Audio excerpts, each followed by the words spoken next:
மக்கள் தன்னை அப்பான்னு அழைக்கும் போது ஆனந்தமாக உணர்கிறாரே மாண்புமிகு தமிழ்நாடு முதல்வர் மு.க. ஸ்டாலின். அவரிடம் நீதி கேட்டு ஒரு 6ஆம் கிளாஸ் பொண்ணு ரோட்ல இறங்கி போராடுது. தனக்கு யாருமே இல்லை, எனக்கு ஒரு பெரிய அநீதி நிகழ்கிறது என்று அந்த பிஞ்சு மழலை குரலில் அது கதறுகிறது. 6ஆம் வகுப்பு படிக்கக்கூடிய கீர்த்தனா என்ன நீதி கேட்டு போராடுறாங்க? ஏன் அந்த பெண் கேட்கக்கூடிய அந்த பிஞ்சு குழந்தை கேட்கக்கூடிய நீதியை இத்தனை ஆண்டுகளாக இவங்க தரல? இந்த பிரச்சனையில் என்ன நடக்கிறது உள்ளது உள்ளபடி தெல்ல தெளிவாய் எல்லோருக்கும் புரியும்படி பார்த்திடலாம். அனைவருக்கும் தமிழ் வணக்கம். இது ராஜ்மோகன் ரிப்போர்ட். டாக்டர் விவேகானந்தரின் மகள். என் பெயர் ஏவி கீர்த்தனா. நான் 6ஆம் வகுப்பு படிக்கிறேன். எனக்கு ஒரு தம்பியும் உண்டு. அவன் பெயர் ஏவி பிருத்விராஜ். அவன் 2ஆம் வகுப்பு படிக்கிறான். கொரோனா காலத்தில் எங்க அப்பா சுமார் 2 மாசம் லீவ் போட்டு இருந்தாங்கன்னா இன்னைக்கு உயிரோடு இருந்திருப்பாங்க. அதுவும் அந்த பொல்லாத கொரோனா தான் எங்க அப்பா உயிரை பறிச்சிடுச்சுன்னா நம்ம அரசாங்கமும் எங்களை கண்டுக்கலையே எப்படின்றதுதான் கஷ்டமா இருக்கு. அதாவது தமிழ்நாடு மாணவ மாணவிகள் தன்னை அப்பா அப்பா என வாய் நிறைய அழைக்கும் போது அளவில்லா மகிழ்ச்சி அடைவதாக நம் முதல்வர் தெரிவிக்கிறார். எங்களுக்கு நிஜமாகவே அப்பா இல்லை, எங்களுக்கு நிஜமாகவே அப்பா இல்லை, எங்களுக்கு நிஜமாகவே அப்பா இல்லை. மக்கள் உயிரை காப்பாற்ற நாங்கள் எங்கள் அப்பாவை பறிகொடுத்து நிற்கிறோம். எங்கள் அம்மாவும் நாங்களும் ரொம்ப கஷ்டப்படுறோம் ஐயா. சிஎம் அப்பா, சிஎம் அப்பா, சிஎம் அப்பா, எங்க அம்மாவுக்கு ஒரு அரசு வேலை கொடுங்க. நிச்சயம் சிஎம் அப்பா எங்க அம்மாவுக்கு ஒரு அரசு வேலைக்கான ஆணையை தருவாங்கன்னு நம்புறோம். நன்றி.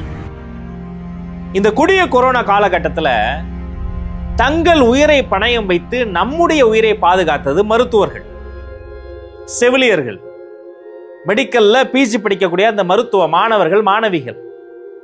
அப்படிப்பட்ட ஒருத்தர் தான் மிஸ்டர் விவேகானந்தன். ஒரு டாக்டர் கொரோனா காலகட்டத்தில் அகாலமா மரணம் அடைஞ்சிட்டார். இந்த கொரோனால மரணம் அடைஞ்ச விவேகானந்தன் அவர்களுக்கு கீர்த்தனான்னு ஒரு குட்டி பாப்பா உண்டு. பிருத்திவிராஜன் ஒரு சின்ன பையன். இன்னைக்கு கீர்த்தனா 6th படிக்கிறாங்க, பிருத்திவிராஜ் 2nd ஸ்டாண்டர்ட் படிக்கிறாங்க. இந்த கொரோனா பீரியட்ல ஒரு 2 மாசங்க டாக்டர் விவேகானந்தன் ஒரு 2 மாசம் லீவ் போட்டு வீட்டில் இருந்திருந்தான்னு வைங்களேன், இன்னைக்கு அவர் உயிரோடு இருந்திருப்பார். ஆனா நம்மளுடைய உயிரெல்லாம் காப்பாத்துறதுக்காக அவர் டியூட்டிக்கு வந்தார். ஒரு தேசத்தை பாதுகாத்த ராணுவ வீரனை போல இந்த மருத்துவர்கள் தங்கள் உயிரை பத்தி கவலைப்படாம எல்லார் உயிரையும் பாதுகாக்கிறதுக்காக அத்தனை பேர் டியூட்டிக்கு வந்தாங்க. அதில் ஒருவர் விவேகானந்தர் இதே கொரோனாவால இறந்து போயிட்டார். அவர் தான் அந்த வீட்டுடைய ஒரே ஏர்னிங் மெம்பர். அவர் வீட்டில் இருக்கக்கூடிய அவருடைய மனைவிக்கு ஒரு அரசு வேலை வேணும்னு பல மருத்துவர்கள், மருத்துவ சங்கங்கள் எல்லாரும் போராடுறாங்க. இன்னைக்கு வரைக்கும் மிஸ்ஸஸ் விவேகானந்தனுக்கு அந்த வேலை கிடைக்கவே இல்லைங்க.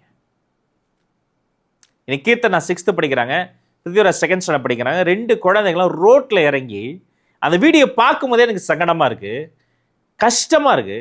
அந்த குழந்தை அப்படியே சொல்லுது, சிஎம் அப்பா, சிஎம் அப்பா, எல்லாரும் அப்பா அப்பான்னு கூடும்போது சந்தோஷமா இருக்குன்றீங்களே, நான் என் அப்பாவையே இழந்துட்டேன், அட்லீஸ்ட் எங்க அம்மாவுக்கு ஒரு அரசு வேலை கொடுங்களேன் அப்படின்னு அந்த குழந்தை கேட்குது.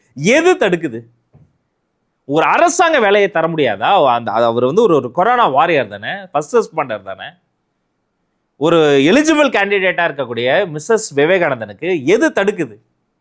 2, சிஎம் தன்னைத்தானே அப்பான்னு சொல்லிக்கிறாரு, மக்கள் அப்பான்னு கூடும்போது சந்தோஷப்படுறாருல. சிஎம் அவர்களினுடைய அப்பா மதிப்பிற்குரிய முத்தமிழறிஞர் கலைஞர் அவர்கள் ஒரு அரசாணை போட்டார். அரசாணை 354.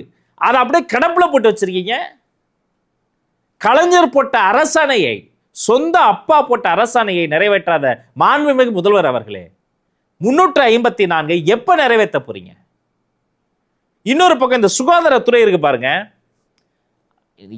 எல்லா பக்கமும் சுகாதார நிலையங்களை திறக்க வேண்டும் என்று நீங்கள் காட்டுகிற முனைப்பு ஒரு பக்கம். ஆனா உண்மையிலேயே சுகாதார நிலையங்களுக்கு போதுமான அளவிற்கு செவிலியர்களை நீங்க வேலைக்கு வச்சிருக்கீங்களா? ஒவ்வொரு மருத்துவமனையிலையும் பிஜி படிக்கிற மெடிசன் ஸ்டூடெண்ட்ஸ் இருக்காங்க பாருங்க, அவங்க வேலை பளு இருக்கு பாருங்க. கிட்டத்தட்ட ஒரு கொத்தடிமைப்புல அவங்க வேலை பார்த்துட்டு இருக்கிறாங்க.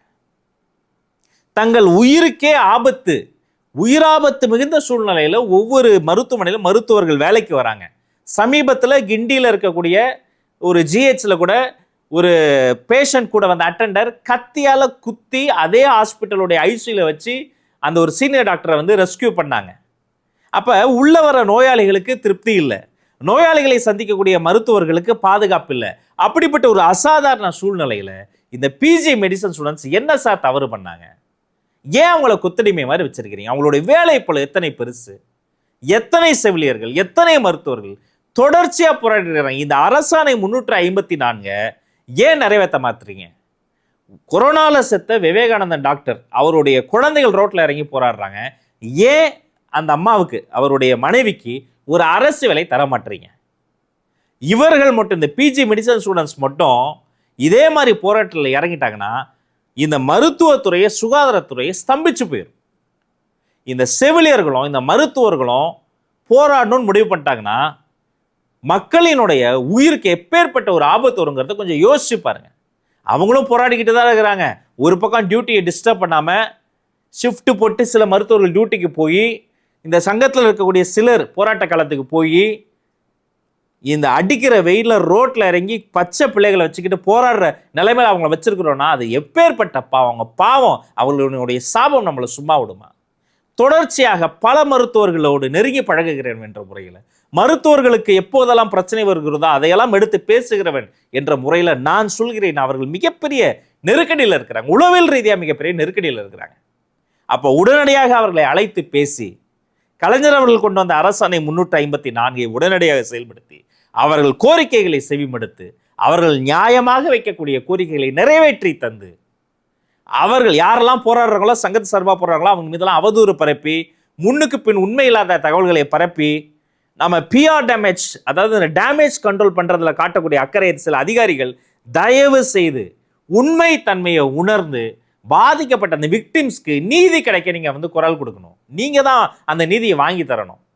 எனவே இந்த வீடியோ மூலமாக உண்மையிலே சிஎம் அப்பா என்று கண்ணீர் விட்டு கதறி கொண்டிருக்கக்கூடிய கீர்த்தனாவினுடைய கோரிக்கை நிறைவேற்றப்படணும்னு நான் கேட்டுக்கொள்கிறேன். இந்த ஒரு விஷயம் மட்டும் கிடையாது, இந்த அரசாணை 354 மட்டும் கிடையாது, இந்த மருத்துவர்களுக்கும் மருத்துவமனையில் வேலை பார்க்கக்கூடிய எல்லா ஊழியர்களுக்கும் இருக்கக்கூடிய கோரிக்கைகளை அரசு கூப்பிட்டு அவர்களினுடைய உரிமைகளை அவர்களுக்கு கொடுத்து நீதி வழங்கணும். ஆட்சியாளர்கள் இவங்களுக்கு நீதி வழங்கலைன்னா உண்மையிலேயே அவர்களுக்கு நீதி வழங்கக்கூடியவர்களை ஆட்சிக்கு கொண்டு வருவார்கள். இவர்கள் பொறுத்திருந்து பாருங்கள். இந்த காணொலியை உங்கள் நண்பர்கள் நலன் விரும்பிகளோடு பகிர்ந்து கொள்ளுங்க. வேற எதை குறித்து பேசலாம் சுட்டி காட்டுங்க. உங்கள் அத்துணை பேருக்கும் நல்லதே நடக்கட்டும், நலமே சொல்லட்டும். நன்றி, வணக்கம்.